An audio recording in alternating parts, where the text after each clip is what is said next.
అంటున్నాడు.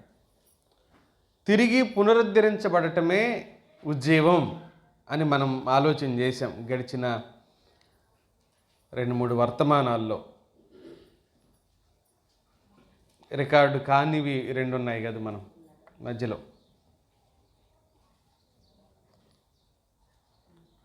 ఈ దినానికి గాను మన ధ్యానం కోసం విలాప వాక్య గ్రంథం తీయండి, 4వ అధ్యాయానికి రండి. విలాప వాక్య గ్రంథం 4వ అధ్యాయం 1-2 వచనాలు చదువుకుందాం. బంగారము ఎట్లు మందగిలినది, మేలిమి బంగారము ఎట్లు మార్చబడినది, ప్రతి వీధి మొగను ప్రతిష్టమైన రాళ్ళు పారవేయబడి ఉన్నవి. మేలిమి బంగారముతో పోల్చదగిన సియోను ప్రియకుమారులు ఎట్లు కుమ్మరి చేసిన మంటి కుండలుగా ఎంచబడుచున్నారు అన్నాడు. 4వ అధ్యాయం 1-2 వచనాలు మనం ధ్యానం చేస్తాం, పని చేద్దాం. మొదటి వచనాన్ని ఇప్పుడు ధ్యానం చేద్దాం. 2వ వచనం వీలైతే నేను రేపు ఆలోచన చేసే ప్రయత్నం చేద్దాం. రేపు ఆదివారం ఆ వచనం మీద, 2వ వచనం మీద మనం ఆలోచన చేద్దాం. ఇర్మియా తన ప్రజల స్థితిని గురించి బాధపడుతూ చెప్పిన మాట ఏంటంటే, బంగారం ఏమైపోయింది, మందగిలినది అని అన్నాడు. అంటే కాంతిని కోల్పోయింది అని. బంగారం ఏమైపోయిందంట, కాంతిని కోల్పోయింది అని అన్నాడు. How to gold has become dim, ఎందుకని డిమ్ అయిపోయింది అన్నాడు. గోల్డ్ ఏమైపోయిందంట, బంగారం ఏమైపోయిందంట, కాంతిని కోల్పోయింది, తన మెరుగును కోల్పోయింది. బంగారమే, అది ఆయనకు తెలుసు, అది బంగారం అన్న సంగతి. బంగారమే కాంతిని కోల్పోయిన స్థితి. నిజానికి విలాపవాక్య గ్రంథం ఏ సందర్భంలో రాయబడిందో మనందరికీ తెలుసు. ఇశ్రాయేలీలు బబులోను చెరకు వెళ్ళిపోయినప్పుడు, ప్రజలు దోచుకోబడిన ఆ సమయం, ప్రజలు దుఃఖకరమైన స్థితిలో ఉన్న సమయంలో ప్రజలకు కలిగిన నిందాస్పదమైన స్థితిని చూసి ఏడుస్తూ ఇర్మియా ఈ పుస్తకాన్ని రాశాడు. ఒకప్పుడు శక్తివంతంగా, వైభవంగా, భక్తి జీవితంలో కూడా స్థిరంగా ఉండిన ఇదే ప్రజలు వారి స్థితిని ఎలా పోల్చాడు అనంటే, కాంతిని కోల్పోయిన బంగారం, కాంతిని కోల్పోయిన బంగారం, గోల్డ్కి రోల్డ్ గోల్డ్కి తేడా తెలియకుండా మారిపోయిన స్థితి. ఇంకా ఏమన్నాడు 2 లైన్లో, మేలిమి బంగారము. వీళ్ళని ఎలా పోలుస్తున్నాడంటే, కేవలం బంగారమే కాదు, మేలిమి బంగారం అంట. వీళ్ళు ప్యూర్ గోల్డ్ అన్నాడు. ఈ ప్యూర్ గోల్డ్ కాస్త ఎలా మారిపోయారు అంటున్నాడు అనంటే, ఎలా మారిపోయారు, మార్చబడిపోయారు. ఎలా మార్చబడిపోయారు అనంటే, రాళ్ళులాగా, ప్రతిష్ఠితమైన రాళ్ళు పారవేయబడిన స్థితిలో ఉన్నట్టుగా మారిపోయారు అని చెప్తూ వచ్చాడు. నిజమే, ఒకప్పుడు ఆశ్చర్యకరమైన మహిమ మనం రాజులు మొదటి గ్రంథంలో 6వ అధ్యాయంలో చూడొచ్చు. రాజులు మొదటి గ్రంథం 6వ అధ్యాయం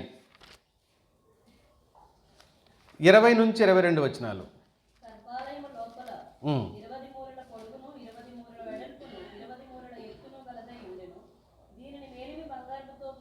మేలిమి బంగారముతో పొదిగించెను. వాస్తవంగా దేవుని మందిరంలో ఉపయోగించబడిన బంగారంను గురించిన ప్రస్తావన చేస్తున్నాడు ఇక్కడ. అయితే ఈ బంగారం అంతా ఏమైపోయింది ఒకరోజు అనంటే, బబులోను దేశానికి తీసుకుని పోబడింది.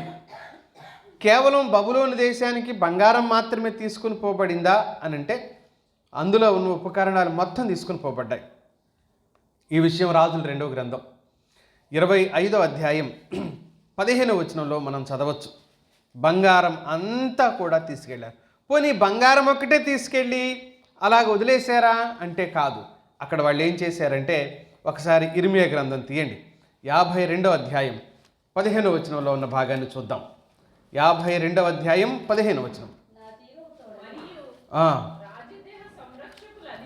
రాజదేహ సంరక్షకుల అధిపతి నెబూజరదాను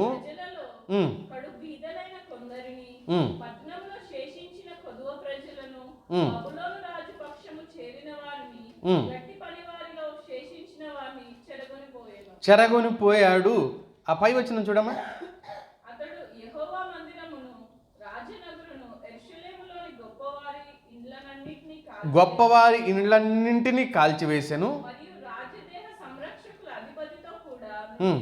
కల్దీయుల సేనా సంబంధులందరూ ఉమ్. యెరూషలేము చుట్టూనున్న ప్రాకారములన్నిటినీ పడగొట్టిరి. ప్రాకారాలను కూడా వీళ్ళు ఏం చేశారు అంటున్నాడు, పడగొట్టేశారు. 19 వచనం చూడండి. మరియు పళ్ళెములను, ధూపార్తులను, గిన్నెలను, పాత్రలను, బంగారు వాటిని, బంగారునకు వెండి వాటిని, మొత్తం ఏమి లేకుండా తీసుకొని వెళ్ళిపోయారు అని, సర్వాన్ని తీసుకొని వెళ్ళిపోయారు అనే మాటను మనం చూస్తాం. మనం ఇక్కడ 13 నుంచి 14 కలిసి ఉన్నాయి కదా. మందిరమును, రాజనగరును, గొప్పవారి ఇండ్లను, మందిరాన్ని కూడా ఏం చేశారు వాళ్ళు, కాల్చేశారు, తగలబెట్టేశారు. మందిరాన్ని, గొప్పవారి ఇండ్లను తగలబెట్టేశారు. రాజనగరును, రాజుగారు ఉండే ఆ గొప్ప నగరాన్ని కూడా ఏం చేశారు, తగలబెట్టేశారు. ఈ ప్రస్తావన చాలా దుఃఖకరమైన ప్రస్తావన. ప్రజల అవిధేయత, తిరుగుబాటు వలన, దేవుణ్ణి విడిచిపెట్టి బ్రతికినందువలన వారి జీవితాల్లోకి వచ్చిన దేవుని ఉగ్రత, దేవుని కీడు అని చెప్పొచ్చు మనం. పాపం వలన మందిరం కూడా కూల్చబడింది, మందిరం కూడా కాల్చిపెట్టబడింది, మందిరం ఆనవాళ్ళు లేకుండా పోయింది. మందిరం కదా, మందిరం అంటే ఏంటి, సకల వైభవంతో వైభోగంతో తొలతూగిన మందిరం కదా, కుదరదు. దేవునికి కోపం వచ్చినప్పుడు మందిరమైన, అది బంగారు మందిరమైన ఉండదు. ఘనతగా, గొప్పగా, గర్వంగా, సగర్వంగా చెప్పుకున్నా కూడా ఉండదు. అది ఎప్పుడు దేవునికి కోపం వచ్చిన సందర్భంలో. నేను 3 ఆలోచనలు మీ దృష్టికి తీసుకొని వస్తాను ఈ సందర్భంగా. మొదటి ఆలోచన, మేలిమి బంగారం కాస్త మసకబారిపోయింది. అవును, ఈ ప్రజల్ని దేవుడు మేలిమి బంగారం లాగానే చూశాడు. మసకబారిపోవటం అంటే గౌరవాన్ని కోల్పోయారు. వీరికున్న గౌరవము, ఘనతను కోల్పోయారు. వీళ్ళని ఎలా చూశాడు దేవుడు తెలుసా? ప్రజల్ని, వాళ్ళైనా నేడు మనమైనా ఆయన తన ప్రజలను చూసే విధానం ఎలా ఉంటుందో తెలుసా? జకరియా గ్రంథం 9వ అధ్యాయం 16వ వచనం చూడండి. జకరియా గ్రంథం 9వ అధ్యాయం, నా జనులు నా జనులు యెహోవా దేశంలో కిరీటమందలి ఎలా ఉన్నారమ్మా, రత్నాల్లా ఉన్నారు అన్నాడు. దేవుడు తన ప్రజల్ని ఎంత శ్రేష్టమైన వ్యక్తులుగా భావిస్తున్నాడు అనంటే, నా జనులు యెహోవా దేశంలో శ్రేష్టమైన రత్నాల్లాగా ఉన్నారు అన్నాడు. ఈ భాగ్యం దేవుడు ఎవరికి ఇచ్చాడు అనంటే, తన పిల్లలకు మాత్రమే ఇచ్చాడు, తనకు చెందిన వారికి మాత్రమే ఇచ్చాడు. మేలిమి బంగారము అని ఎందుకు పోల్చాడంటే, కళంకము లేని భక్తి జీవితం గురించి మాట్లాడడం కోసం. కళంకం లేని భక్తి జీవితం అపవిత్రత లేని స్థితిని సూచిస్తూ ఉంది.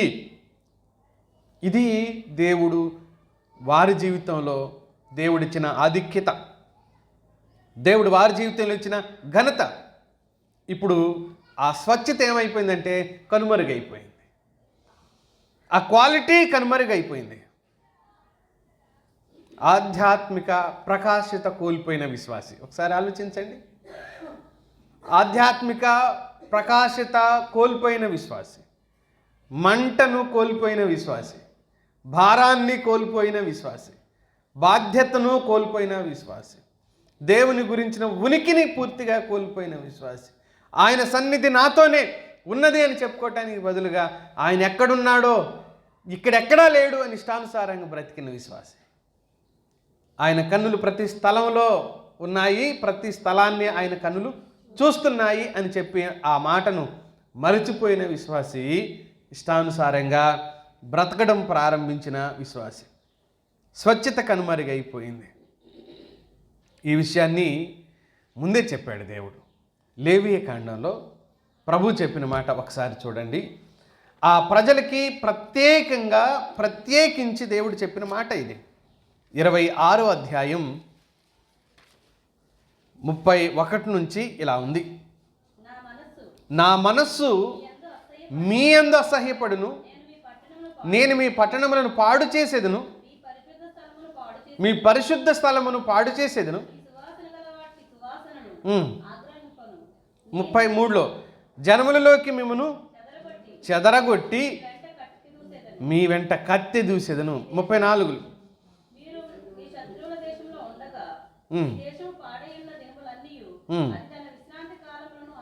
అంటే ముందు వచ్చిన ఏం చెప్పాడంటే, నేను చెప్పిన ఆజ్ఞలను అనుసరించి మీరు నడవకపోతే ఈ వైభవం అంతా ఏమైపోతుంది? కాళ్ళ రాయబడుతుంది. ఈ వైభవం అంతా కోల్పోతుంది. మీరు ఎప్పుడైతే అహంభావంతో, తిరుగుబాటుతో, ఇష్టానుసారంగా బ్రతుకుతారో అప్పుడు నేనే మిమ్మల్ని చెదరగొడతాను. మీ పరిశుద్ధ స్థలం అపవిత్రంగా చేయబడుతుంది, అది కూల్చివేయబడుతుంది, అది కాల్చివేయబడుతుంది. మీరు పరాయి దేశంలో పరవాసులుగా ఉంటారు, అక్కడ మీకు అవమానం కలుగుతుంది, కత్తివాత కూలుతారు, మీ దేశం పాడు దిబ్బగా మారిపోతుంది అని చెప్పాడు. పాడు దిబ్బగా మారిపోతుంది అని చెప్పాడు. అయినా సరే పూర్తి ఘనతను కోల్పోతారు అని చెప్పాడు. అయినా సరే వాళ్ళు ఆలోచన చేయలేదు. గౌరవాన్ని కోల్పోయిన స్థితి. అందుకని మేలిమి బంగారం ఏమైపోయిందంటే మార్చబడింది, మందగిలిపోయింది. మేలిమి బంగారం మందగిలిన స్థితిలోకి వెళ్ళిపోయింది అని అన్నాడు. రెండో విషయం చెప్తున్నాడు ఈ భాగంలో. పవిత్ర స్థలం కూడా అపవిత్రమైపోయింది. కేవలం పవిత్ర స్థలం పవిత్రంగా ఉందంటే లేదు, అది కూడా అపవిత్రమైపోయింది. పవిత్ర స్థలం కూడా అపవిత్రమైపోయింది. ఎజ్కేల్లో చెప్పాడు 7వ అధ్యాయం 22వ వచనంలో, నేను నా పవిత్ర స్థలం కేసి చూడనని చెప్పాడు. నేను నా పవిత్ర స్థలం వైపుకు చూడను. ఎందుకు చూడవయ్యా అనంటే అక్కడ మార్పు చెందిన మనుషులు లేరు. అక్కడ ఎవరున్నారు అనంటే అపవిత్రులు ఉన్నారు. నా పరిశుద్ధ స్థలం, నా పేరు పెట్టబడిన ఆ స్థలంలో ఎవరున్నారు అనంటే అపవిత్రులే ఉన్నారు. ఆ కారణం చేత నేను నా పరిశుద్ధ స్థలం వైపుకి నేను చూడను. 22వ వచనం చూడండి.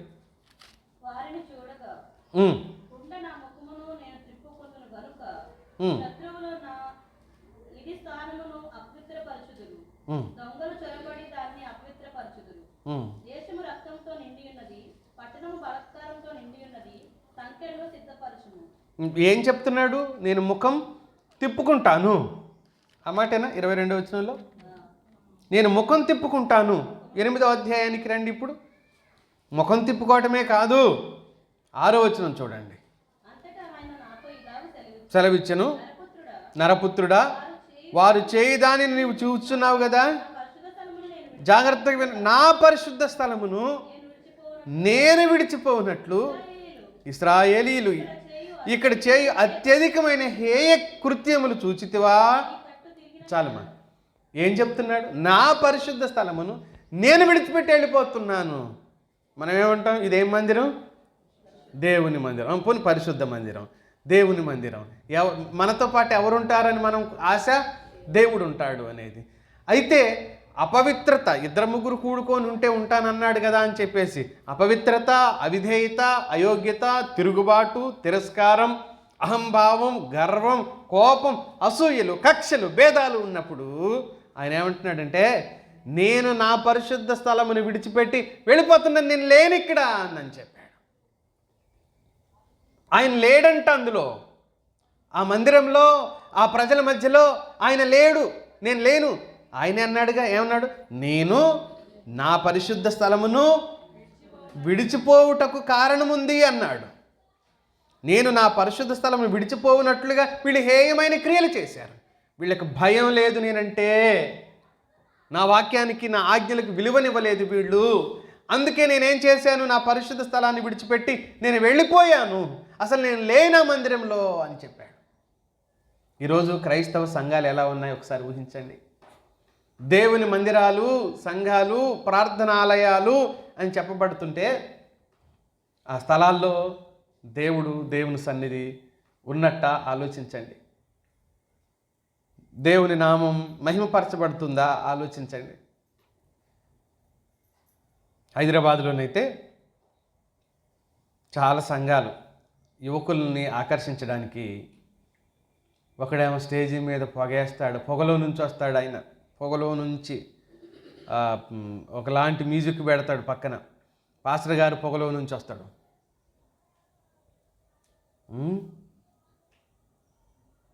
అందరూ దావీదు వలె ఏం చేయాలి? అర్రే మీరు చూసారు అయితే వీడియో, దావీదులాగా నాట్యం ఆడండి, డాన్స్ చేయడే, నువ్వు ఆ మూలన నువ్వు ఎగరట్లేదు అంటాడు, నువ్వు డాన్స్ చేయట్లేదు అంటే, ఈ మూలన నువ్వు డాన్స్ చేయట్లేదు అంట.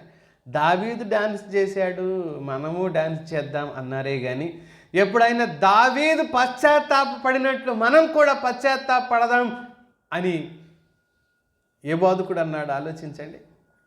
దావీదు కన్నీరు విడిచినట్లుగా మనం కూడా కన్నీరు విడుద్దాం. దావీదు పశ్చాత్తాపడినట్లుగా మనము పశ్చాత్తాపడదాం. దావీదు ఏడ్చి పాపాన్ని ఒప్పుకున్నట్లుగా మనం కూడా పాపాన్ని ఒప్పుకుందాం అన్న బాధకుల్ని ఎంతమంది చూశారు మిత్రులారా? ఇలాంటి మాట చెప్పిన బాధకుల్ని ఎంతమంది చూశారు? అది కాదు మనకి ఏది లాభమో ఏది మేలో ఆకర్షణ, ఏ మాట చెప్తే ప్రజలు ఆకర్షించబడతారో అని ఆ మాట. ఏంటి ఆ మాట? దావీదు వలె నాట్యం అనేసరికి వాడికో సరదా, వాడికో సంతోషం, చర్చికి పోయిన తృప్తి మిగిలింది, డ్యాన్స్ చేసి హ్యాపీ అయి వచ్చిన తృప్తి మిగిలింది. రెండు మిగులుతున్నాయి కాబట్టి వాడు ఎక్కడికి వెళ్ళాలనుకుంటాడు? టైం దొరికితే అక్కడికి, చర్చికే. పేరు చర్చే, కానీ వాడి జీవితంలో ఏం మేలు జరుగుతుంది? ఏం ఉపకారం ఆ వ్యక్తికి కలుగుతుంది? పాపపు స్థితి యోధా ప్రజల్లో నుంచి దేవుని మహిమ దూరం చేసింది. పాపపు స్థితి రోమపత్రికలో మనం చదువుతాం. 2వ ఆలోచన, పవిత్ర స్థలం అపవిత్రత అయిపోయింది అని చెప్తున్నాడు ఆయన. రోమపత్రిక 1వ అధ్యాయం 21వ వచనంలో చూడండి. మరియు వారు దేవుని నెరిగియు దేవుడంటే ఏంటో తెలుసు కానీ ఆ ప్రకారంగా నడుచుకోం. వింటున్నారు? ఇక అక్కర్లేదులేమ్మా. దేవుడంటే ఏంటో తెలుసు కానీ ఆ ప్రకారంగా నడుచుకోం. ఎంత బరి తెగింపు, ఎంత భయం లేని స్థితి ఆలోచించండి మిత్రులారా. దేవుడంటే తెలుసా? తెలుసు. మరి ఆ ప్రకారంగా నడుస్తామంటే నడవం. ఎందుకు? మా ఇష్టం. నువ్వు చెప్పేదేంటి? నాలాంటి బోధకుడు ఎప్పుడన్నా అది కాదు ఇది మారమని చెప్తే మమ్మల్ని నువ్వు మారమంటాం కాదు, నువ్వే మారాలి. వినారా? పలానా విషయంలో మారాలని నాలాంటి బోధకుడు ఎవడని నిలబడి చెప్తే మేం మారటువంటి నువ్వు మారు. తిట్టుకుంటారు చూడండి పల్లెటూరులో, నువ్వు దొంగ అంటే నువ్వు దొంగ, మీ అమ్మ దొంగ, మీ నాన్న దొంగ, మీ తాత దొంగ అంటారు చూడండి. వింటున్నారు కదా? మార్పు తప్పనిసరి. దేవుడి చేత అంగీకరించబడటం, మన అహంభావాలు, మనలో ఉన్న అవిధేయతలు, గర్వాలు, మనం నిర్ణయించుకున్న ఆలోచనలు, మనం ఏర్పాటు చేసుకున్న మార్గాలు దేవుణ్ణి అంగీకరింప చేయలేవు. బాగా వినండి, దేవుణ్ణి అంగీకరింప చేయలేవు. దేవుని చేత యోగ్యులము అనిపించుకోలేము. అందుకే వీళ్ళ స్థితి మేలిమి బంగారం కాస్త ఎలాగ మారిపోయింది? డిమ్ అయిపోయి. కారణం మార్పు అనేది లేదు. చెప్పే బోధకులు ఎవరైతే వీళ్ళ మధ్యలో వీళ్ళని చెప్తున్నారో ఇర్మియాను 30 తిప్పలు పెట్టారు. మారండి అన్నందుకు పాపం ఆయన్ను కొట్టి, తిట్టి, బంధించి ఒక బావిలో పడేశారు. అనుకోకుండా బావిలో నీళ్లు లేవు, లేకపోతే చచ్చిపోయేవాడు ఆయన. ఎబెద్మెలెకు అనే ఒక నపుంసకుడు వచ్చి ఇర్మియాను కాపాడిన సందర్భం, ఇర్మియాను బయటికి తీసిన సందర్భం అది. ఎందుకని ఇర్మియాను కొట్టారు? ఇర్మియా తప్పుటోడా? చెప్పాడు మీరు చేసేది తప్పు అని, దేవుని మాటకి విధేయత చూపించండి అని అన్నాడు. కానీ వాళ్ళు అంగీకరించాలి. ఎప్పుడైనా కూడా దేవుని వాక్యంలో ముందే చెప్తాడు దేవుడు. క్రైస్తవ విశ్వాస జీవితం, భక్తి జీవితం వాస్తవంగా ఏర్పాటు చేయబడిన మార్గమే. కొత్త దారి కాదు.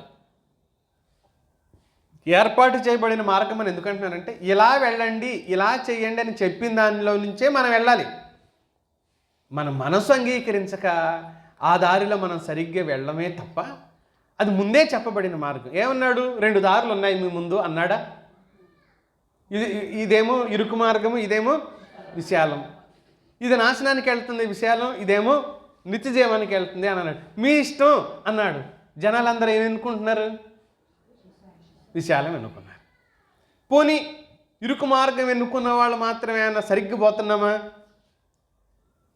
కదూ, పడుతూ లేస్తూ పడుతూ, సరే పడుతూ లేస్తూ పోయినా మొత్తానికి పోతా ఉంటే చాలే, ఆయనే నడిపించుకుంటాడు తర్వాతది. మనమేం పెద్ద నేను ప్రతిసారి అనుకుంటాను, ఆకాశం ఏమన్నా చిల్లుపడి అందులో చూడు పడ్డాను, పరలోకం నుంచి పడ్డానని నేనేమైనా, దేవుడే నడిపిస్తాడులే, మనం సరైన తీర్మానంతో ఉంటే ఆయనే నడిపిస్తాడులే అనే భావన ముందే చెప్పాడు. 3 ఆలోచనలు. మొదట ఏం చెప్పాను నేను? గౌరవాన్ని కోల్పోయారు, పవిత్ర స్థలం అపవిత్రపరచబడింది. 3వ ఆలోచన ఏంటంటే ప్రజలందరికీ అవమానం కలిగింది. ప్రజలందరికీ అవమానం కలిగింది. హెచ్చరించిన విషయం అని ఎందుకన్నానంటే ద్వితీయోపదేశకాండం 28వ అధ్యాయం 37వ వచనంలో చెప్పాడు. 28వ అధ్యాయం 37వ వచనం.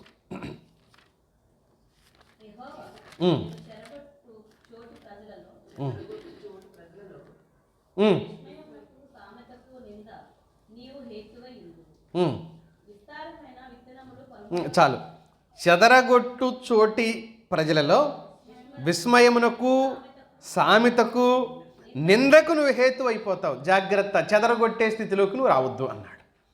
ఒకవేళ నేనే గనక నిన్ను చెదరగొట్టే పరిస్థితికి వస్తే నువ్వు సామెతకు కారణమవుతావు, విస్మయానికి కారణమవుతావు, తిరస్కారానికి కారణమైపోతావు. ముందే చెప్పినప్పుడు నాకు కోపాన్ని తెప్పిస్తే, నా ఆజ్ఞని కనుక మీరు మీరితే మిమ్మల్ని నేను చెదరగొడతాను. ఏ ప్రజల్లోకైతే చెదరగొడతానో వాళ్ళు మిమ్మల్ని అవమానపరుస్తారు, వాళ్ళు మిమ్మల్ని నిందిస్తారు, కత్తితో నరికి చంపుతారు.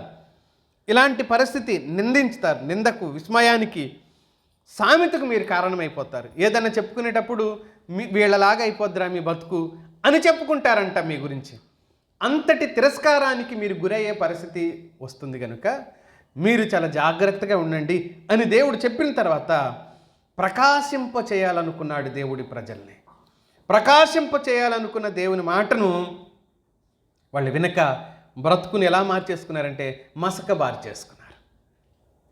బార్చుకున్నారు. మేలిమి బంగారం మార్చబడ్డానికి కారణం ఏంటంటే దేవుని మాటను ధిక్కరించి నడవటం. 2వ విషయానికి వస్తాను చూడండి.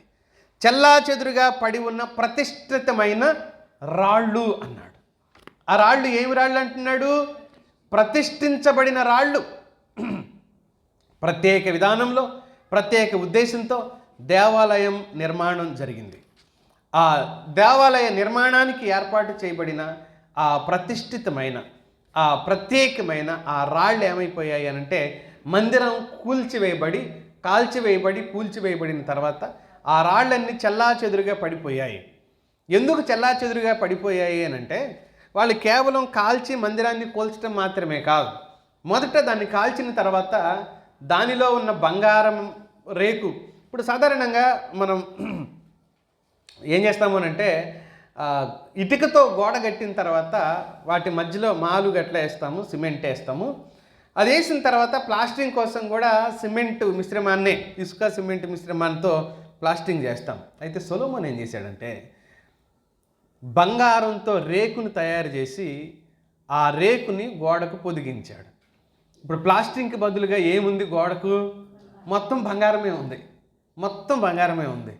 అప్పుడు వాళ్ళు ఏం చేశారంటే నిప్పు పెట్టిన తర్వాత అంత కాలిపోయిన కారణం చేత ఆ కాలిపోయిన ఆ రాళ్లను, ఆ బంగారం కరిగే రాళ్లల్లోకి పోయిందంట.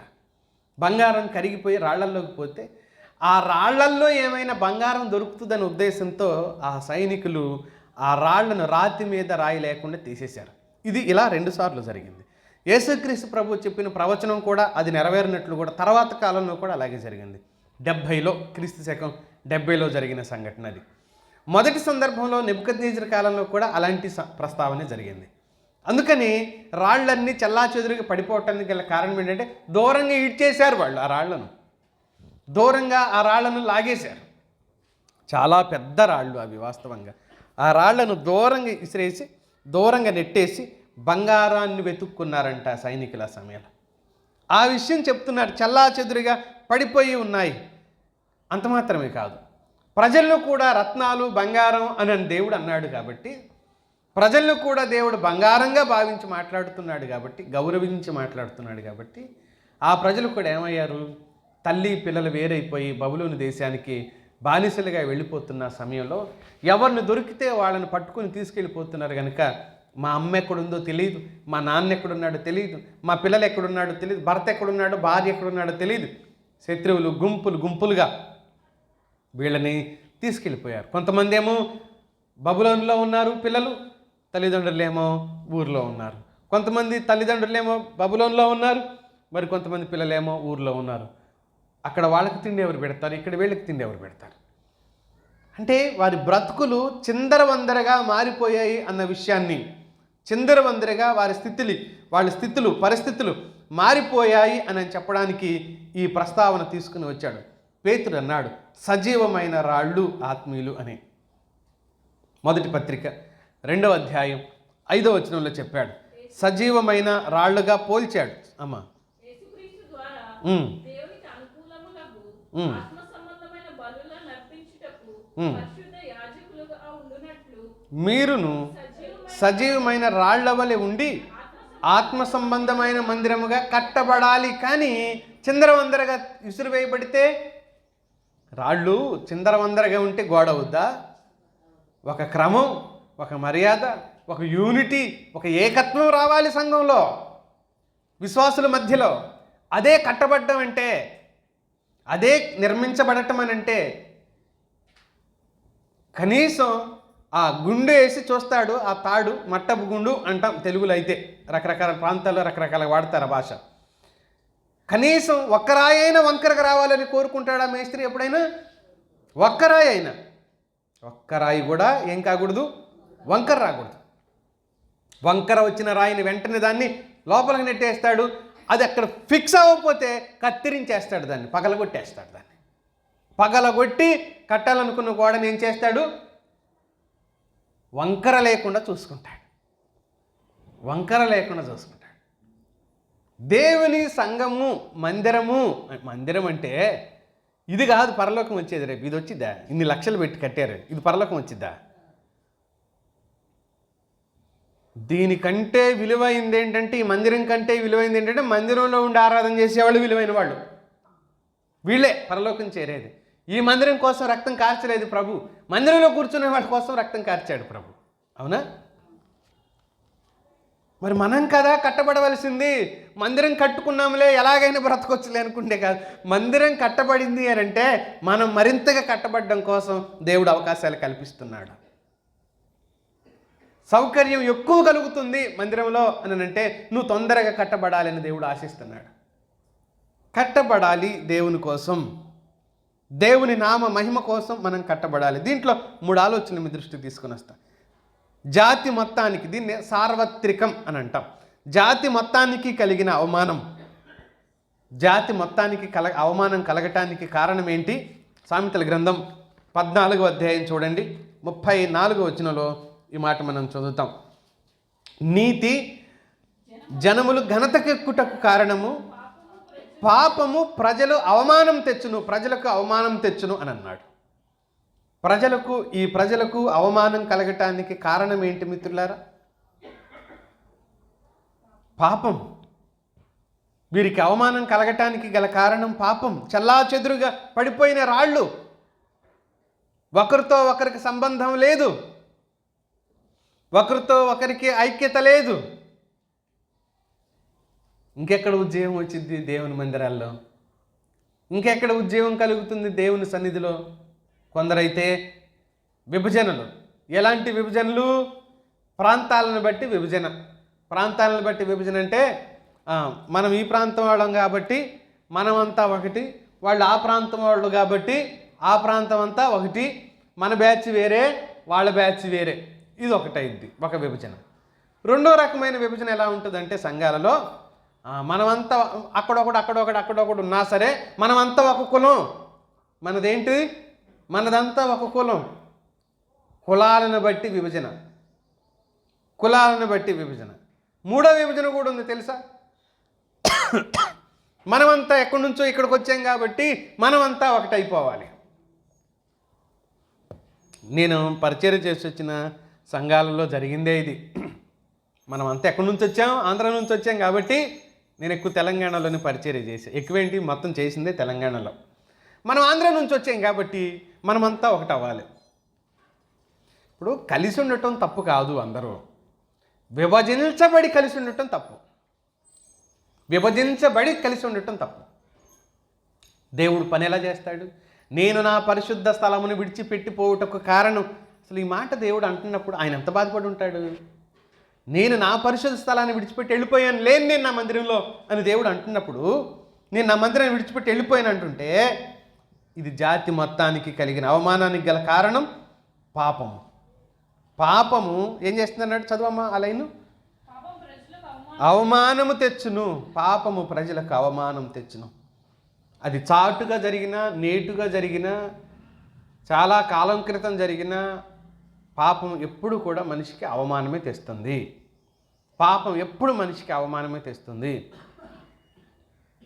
మూడు నా దృష్టిలో. ఒకటి, అబద్ధం. ఖచ్చితంగా దొరికిపోతాం. ఖచ్చితంగా ఏమైపోతాం? దొరికిపోతాం. ఏదో ఒక రోజు దొరికిపోతాం. అబద్ధం ఆడేవో చచ్చావే, గుర్తుపెట్టుకో. పరువు పోతుంది, విలువ పోతుంది, తలెత్తుకోకుండా చేస్తుంది ఒక అబద్ధం. దాన్ని కాపాడుకోవటం కోసం ఇన్ని అబద్ధాల వరకైనా నీ బతుకు వెళ్ళిపోవాల్సిందే. మొదటిది అబద్ధం. రెండవది ఏంటి అని అంటే మోసం చేయటానికి ప్రయత్నం చేయటం, మోసం. మూడోది, చేయరాని దుష్కార్యం ఏదైనా నీ జీవితంలో ఉంటే, వ్యభిచార సంబంధమైన స్థితి అయినా సరే, ఖచ్చితంగా దొరికిపోతావు. బహిర్గతం అయిపోతావు. దాచుకోలేవు, దాయలేవు. సిగ్గు, అవమానం, తలదించుకునే పరిస్థితి. అందుకనే రెండవది, వీళ్ళ జీవితాల్లో తొలగించబడిన గౌరవం తొలగించబడింది. గౌరవం లేదు వీరి బ్రతుకులో. గౌరవాన్ని కోల్పోయారంట. గౌరవం కోల్పోవటానికి కారణం ఏంటో తెలుసా? మనిషి. సమూయేలు మొదటి గ్రంథం 2వ అధ్యాయం 30వ వచనం చివరి భాగంలో చూడు. సమూయేలు మొదటి గ్రంథం, నన్ను ఘనపరచు వారిని నేను ఘనపరచుదును. నన్ను ఎవడైతే తృణీకరిస్తాడో నేను కూడా అతన్ని తృణీకరిస్తాను. నన్ను ఘనపరిస్తే నేను ఘనపరుస్తాను, నన్ను తృణీకరిస్తే నేను కూడా తృణీకరిస్తాను అని చెప్పాడు దేవుడు. ఇప్పుడు చెప్పండి, అవమానం కలగటానికి, తృణీకరించబడటానికి కారణం ఏంటి అని అంటే, తన ప్రజలను గొప్ప చేయవలసిన దేవుడే, గొప్ప చేయాలనుకునే దేవుడు. 91 కీర్తన 15 ఏమంటాడు? అతడు నా నామం ఎరిగినవాడు కనుక నేను అతన్ని ఘనపరుస్తాను. గొప్ప చేయాలనుకున్న దేవుడే ఆ మనుషుల్ని ఏం చేస్తున్నాడు? అవమానపరుస్తున్నాడు. అవమానానికి, హేళనకు, నిందకు కారణమయ్యేలాగా వాళ్ళ బ్రతుకుల్ని తిరస్కరించాడు. రెండవ పాయింట్లో మూడో విషయం, పవిత్ర స్థలమైన దేవుని మందిరం పూర్తిగా నాశనం చేయబడ్డానికి వీళ్ళ పాపమే. దేవుని మందిరం సహితం నాశనమైపోవటానికి కారణం ప్రజలు కలిగి ఉన్న అవిధేయత, ప్రజలు కలిగి ఉన్న పాపం అని అన్నాడు. అందమైన, శ్రేష్టమైన పరిశుద్ధ మందిరం అగ్నిపాలైపోయింది. యెషయా రాసిన గ్రంథం ఒకసారి చూడండి. వాస్తవంగా యెషయా 64వ అధ్యాయం, యెషయా మాట్లాడుతున్న సమయానికి ఇదేం జరగలేదు. భవిష్యత్తును గురించిన ప్రవచనం 64వ అధ్యాయం 11వ వచనం చూడండి. మా పితరులు నిన్ను కీర్తించుచుండిన మా పరిశుద్ధ మందిరము. ఓహో, అది ఎలాంటి మందిరం అంట? శృంగారమైన మందిరం అగ్నిపాలాయనం, నాశనమైపోయాను. మనోహరం, అందంగా, శృంగారంగా, పుట్టినట్లో గర్వకారణం అని ఉంది, అతిశయాస్పదం, గర్వకారణమైన, గర్వకారణం, గర్వకారణంగా ఉంది అంట ఆ మందిరం వాళ్లకు. మాకు మా మందిరం ఉందో తెలుసా అన్నారంట వాళ్ళు. అది ఏమైపోయింది? ఒకరోజు కూల్చివేయబడింది, కాల్చబడింది, పూర్తిగా సర్వం నాశనమైపోయిన స్థితికి వచ్చేసింది. పాపమే ఇదంతా. మన అతిశయం ఏంటి? మన గర్వకారణాలేంటి?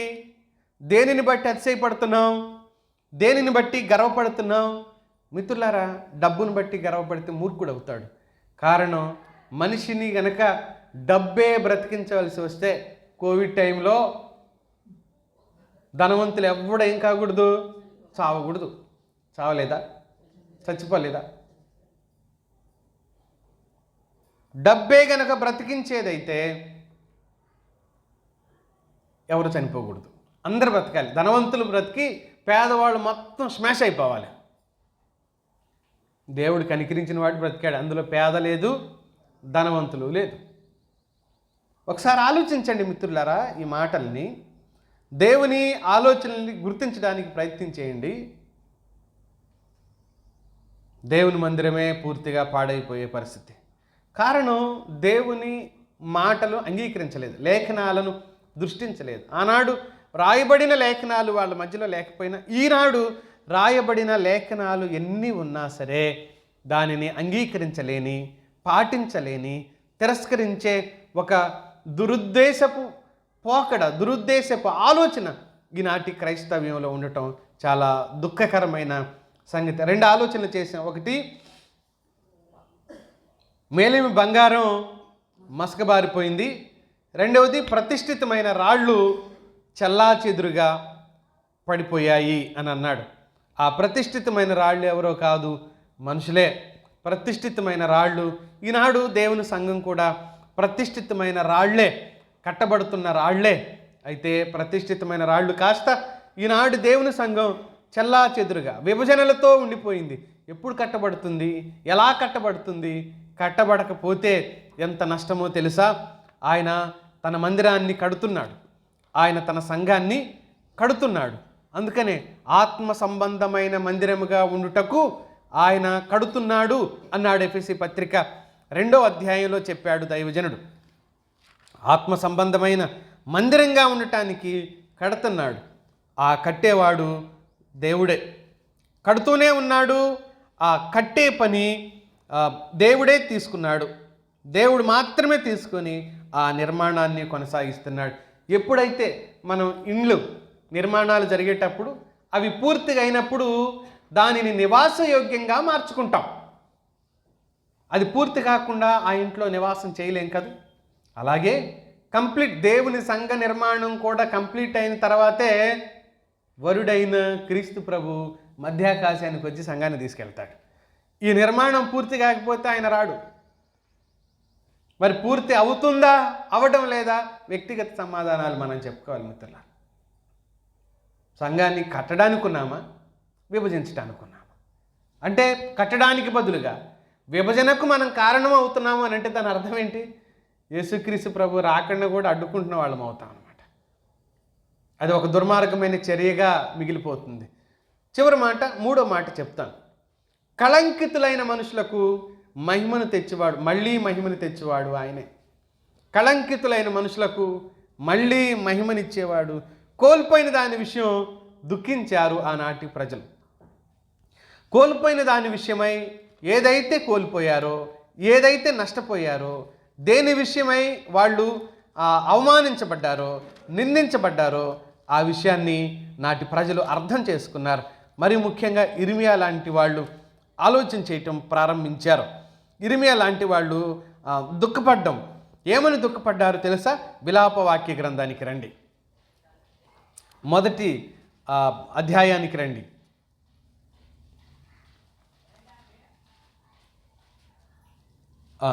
దీంట్లో మొదటి 7వ వచనం చూడండి ఒకసారి. యెరూషలేము పూర్వకాలమున తనకు కలిగిన శ్రేయస్సునంతటినీ, పూర్వం ఎలా ఉందంట? ఎంతో శ్రేయస్సు కలిగి ఉందంట. కానీ ఇప్పుడు ఎలా ఉందంట? రాళ్ళు కుప్పలాగా పోయబడ్డాయి, బంగారం కాస్త కాంతి విహీనంగా మారిపోయింది. అయితే కళంకితులకు, తిరస్కరించబడిన వారికి, అవమానించబడిన వారికి ఆయన తిరిగి కృప చూపించగల సమర్థుడు, తిరిగి కృపతో నింపగలిగిన సమర్థుడు. తిరిగి స్థితిని పరిస్థితిని మార్చి నిలబెట్టగలిగిన సమర్థుడు ఆయన. అందుకనే ఇర్మియాకు అర్థమైంది, ప్రభు సర్వకాలము విడనాడడు, ప్రభు సర్వకాలము విడనాడడు. 3వ అధ్యాయం 31వ వచనంలో చూడండి, మొదటి లైన్లో ఉంటుంది అన్నమాట. ఆయన బాధ పెట్టినను మళ్ళీ జాలి పడతాడు, సర్వకాలం విడిచిపెట్టేవాడు కాదు అని ఆయన అర్థం చేసుకోగలిగాడు. కనుక ఇర్మియా ఏం చేశాడు అంటే దుఃఖించి పాపాలను ఒప్పుకున్నాడు, దుఃఖంతో పాపాలను ఒప్పుకున్నాడు, పశ్చాత్తాపంతో పాపాలను ఒప్పుకున్నాడు. ఎంతగా ఒప్పుకున్నాడంటే 5వ అధ్యాయానికి రండి ఒకసారి. మొదటి వచనం చూడండి. యెహోవా మాకు కలిగిన శ్రమ జ్ఞాపకం చేసుకొనుము, దృష్టించి మా మీదకి వచ్చిన నింద ఎట్టిదో చూడుము. ఒక్కసారి మమ్మల్ని దృష్టించు, ఒకసారి చూడు, ఒకసారి మా వైపు చూడు, ఒకసారి మా వైపు చూచి మాకు కలిగిన నింద ఎలాంటిదో చూచి ఈ నింద నుంచి మమ్మల్ని విడిపించి. 7వ వచనం చూడమ్మా. మా తండ్రులు పాపం చేసి గతించిపోయిరి, మేము వారి దోష శిక్షను అనుభవిస్తున్నాము, దాసులు మాకు ప్రభువులైరి అన్నాడు. దాసులు వాస్తవంగా వాళ్ళు, కానీ దాసులు ప్రభువులైపోయారు. మా దాసుల చేతి క్రింద మేము బానిసలం అయిపోయాం, మా బ్రతుకులు చిందరవందరగా మారిపోయాయి. మేమేం చేయగలం? 5వ అధ్యాయానికి రండి, 16వ వచనం. మా తలల మీద నుండి కిరీటం పడిపోయింది, మేము పాపం చేస్తున్నాము, అందుకే ఈ శ్రమ. మాకు ఈ శ్రమ కలగటానికి కారణం ఏంటి అని అంటే మేము పాపం చేశాం, అందుకే మాకు ఈ శ్రమ కలిగింది. చూడండి అతని పశ్చాత్తాపం, పాపం వలనే మాకు ఈ స్థితి కలిగింది. నిజంగా ఒక ఆత్మీయుడు తిరిగి లేవాలి అనుకున్నప్పుడు పశ్చాత్తాపమే మూలం, పశ్చాత్తాపమే దానికి ముఖ్యమైంది అనే విషయాన్ని మనం జ్ఞాపకం చేసుకోగలం మిత్రులారా. భక్తులంతా ఇలాగే ఆలోచించేశారు. కోల్పోయిన దాన్ని గత వైభవం మహోన్నతం అని గుర్తించగలిగిన వాడే తిరిగి లేవగలుగుతాడు. నేను పడిపోయానని గుర్తించగలిగిన వాడే తిరిగి లేవగలుగుతాడు. మనం అందరం రక్షించబడిన వాళ్ళమే ఉన్నాం. ఇక్కడ రక్షించబడినప్పుడు ఉన్న ఆతృత, ఆసక్తి, ప్రేమ, ఆప్యాయత, సమర్పణ, తగ్గింపు, త్యాగం, దేవుని భయం, పరిచర్య పట్ల ఆసక్తి ఇప్పుడు కూడా అలాగే ఉందంటారా? మరి మనం తిరిగి లేవాలిగా. నేను ఇక్కడ నిలబడి బోధించేది డ్యూటీ చేసుకోవటానికి పోవట్లే. డ్యూటీ అయితే నేను కూడా కంపెనీలోకి పోదును. డ్యూటీ చేసుకోవటానికి కాదు, మార్పు రావాలి, వచ్చి తీరాలి అని చెప్పడానికే నేను ఇక్కడ నిలబడి ఉన్నాను. నా పని శరీరంతో కష్టపడి రాళ్ళు మోసేది కాదు, మనసుతో చేసే పని. మనసులో నుంచి నేను చేస్తున్న పని ఇది, మనసులో నుంచి మాట్లాడుతున్న మాట ఇది. బాధ్యతతో, ఆశతో, మనస్సుతో, ప్రేమతో చెప్తున్న మాట ఇది. మరి మనం తిరిగి లేవాలిగా. మిత్రులారా, పడిపోవటానికి ఎవరు మినహాయింపు కాదు. భక్తిలో బలహీన పడిపోవటానికి ఎవరు మినహాయింపు కాదు. ఎంత మేలిమి బంగారమైన మెరుగు పెట్టాలా వద్దా? పెట్టాలి కదా, కాలక్రమంలో మెరుగు పెట్టాల్సిందే. మరి మన భక్తి జీవితాలకు మెరుగు ఎందుకు పెట్టుకోకూడదు? మనం దేవుని వాక్యం అదే చెప్తుంది, మేలిమి బంగారము ఏమైపోయింది అన్నాడు? కాంతి విహీనమైపోయింది. మేలిమి బంగారం కాంతి, ఆ పదం చెప్పండమ్మా, మందగిలిపోయింది అని అన్నాడు. మందగిలింది అని చెప్తున్నాడు, డిమ్ అయింది అన్నాడు ఇంగ్లీష్లో. అవును, కాంతిని, తనకున్న ప్రభావాన్ని అది కోల్పోయింది అంటున్నాడు. ఓ భక్తుడు దుఃఖం ఎలా ఉందో తెలుసా? 42వ కీర్తనకు ఒకసారి రండి. ఒక భక్తుని దుఃఖాన్ని చూపెడతా. 42వ కీర్తన 4వ వచనం చూడండి.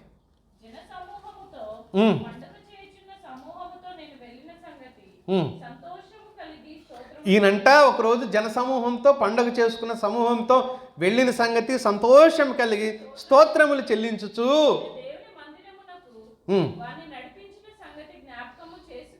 నా ప్రాణము నాలో కరిగిపోతుంది. ఒకప్పుడు నేను దేవుని మందిరానికి రండి అని ఇతరులను నడిపించిన వాడిని, ఒకప్పుడు దేవుని మందిరానికి రండి అని ఇతరులను నడిపించిన వాడిని నేనే. కానీ ఇప్పుడు నా నా భక్తి జీవితం చతికిల పడిపోయింది.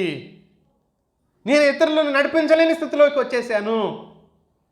ఆ కారణాన్ని ఆ సందర్భాన్ని జ్ఞాపకం చేసుకున్నప్పుడు ఏమవుతుందంటున్నాడు? నా ప్రాణము కరిగిపోతుంది. నీ కరిగిపోతుందా? నీ ప్రాణం కరిగిపోతుందా? పూర్వం నేను దేవుని కోసం పనిచేశాను, అనేక మంది ఆత్మీయుల్ని దేవుని సన్నిధిలోకి నడిపించాను, దేవుని మహిమ నిమిత్తం అనేక మందిని సాక్ష్యం ఇచ్చాను, స్వార్థ చాటించాను, నడిపించాను. ఒకవేళ నడిపించి ఉంటే ఇప్పుడు అలాగ లేను నేను అని దుఃఖం నీకుందా? లేదా పూర్వం ప్రేమ, ఆప్యాయత, మంచితనం, దైవికమైన నడిపింపుతో ఉన్న నేను ఈరోజు ఆ స్థితిని, ఆ పరిస్థితిని కోల్పోయాను అనే దుఃఖం ఇక్కడ కూర్చొని మనలో ఎంతమంది ఉంది మిత్రులారా? వింటున్నాం కానీ మెరుగు పెట్టబడాలి, నేను నా భక్తి జీవితాన్ని మెరుగు పెట్టుకోవాలి అనే ఆశ ఎంతమందిలో ఉంది? వస్తున్నాం, పోతున్నాం, బాగుంటే బాగుంది వాక్యం, బాగా నచ్చకపోతే నచ్చలేదు అని చెప్పడం, రకరకాల భావాలతో వెళ్ళిపోవటం, ఆడవాళ్ళు ఏమో చీరలు చూసుకోవటం, లేకపోతే మెడలో ఉన్న నగలు చూసుకోవటం,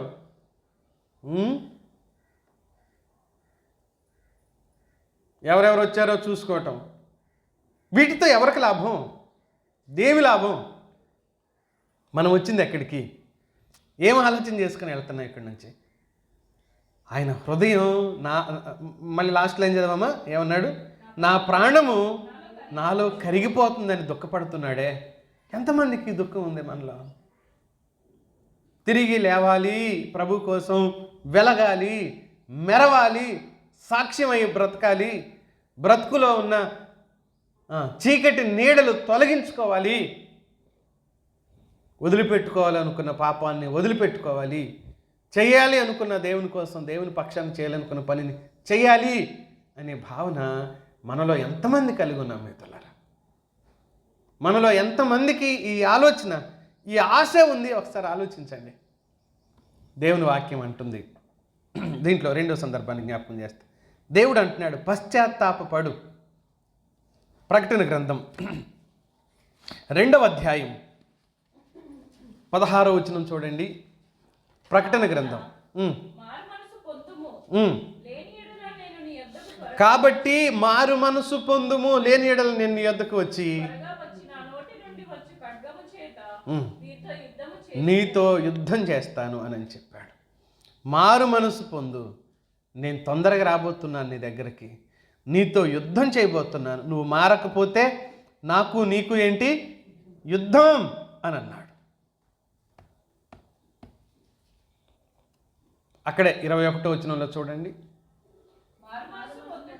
మారు మనసు పొందడానికి సమయం ఇచ్చిన మారని వ్యక్తులు ఉన్నారంట. మారు మనసు పొందమని దేవుడు ఏం చేస్తున్నట్టు? కొంతమందికి సమయం ఇస్తున్నాడంట. కానీ నువ్వు సమయం ఇచ్చినా మేము పట్టించుకోమని ధిక్కరించుదామా? ఇంకా భక్తి జీవితంలో ఎంత కోల్పోయావో ఆలోచన చేసావా? మనం నష్టపోయింది ఏంటో అర్థం చేసుకోగలిగామా? ఆయన పశ్చాత్తాపడితే ఆయన ఏం చేస్తాడో తెలుసా?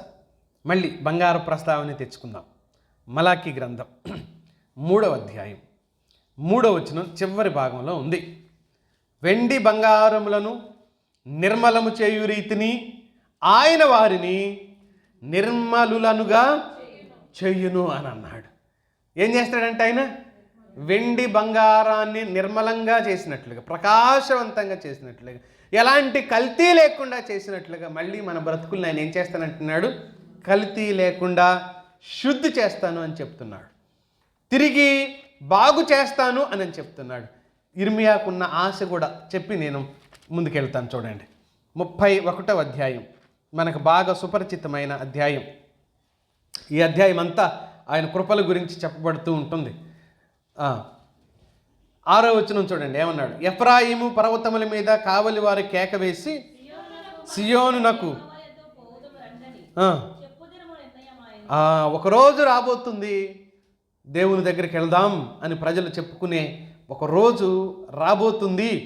10వ వచనం కూడా చూడండి, జనులారా యెహోవా మాట వినుడి, దూరమైన ద్వీపంలోని వారికి దాన్ని ప్రకటించుడి. ఇశ్రాయేలు చెరకొట్టినవాడు వాని సమకూర్చి గొర్రెల కాపరి తన మందను కాపాడునని తెలియజేయుడు. చెదరగొట్టిన వాడు ఆయనే, మళ్ళీ తిరిగి సమకూర్చేవాడు ఆయనే అని చెప్పండి.